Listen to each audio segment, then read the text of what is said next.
वो कौन सा जानवर है जो सबसे ज्यादा दिन भूखा प्यासा रह सकता है?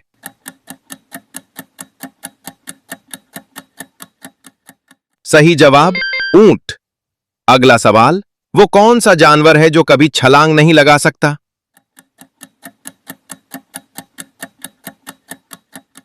सही जवाब हाथी।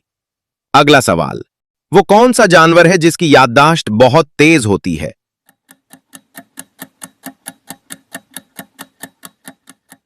अपनी जेहानत से इसका जवाब कमेंट सेक्शन में दें।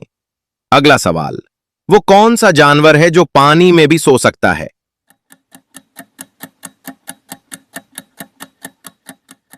सही जवाब डॉल्फिन। अगला सवाल, वो कौन सा जानवर है जिसके दांत सारी उम्र बढ़ते रहते हैं?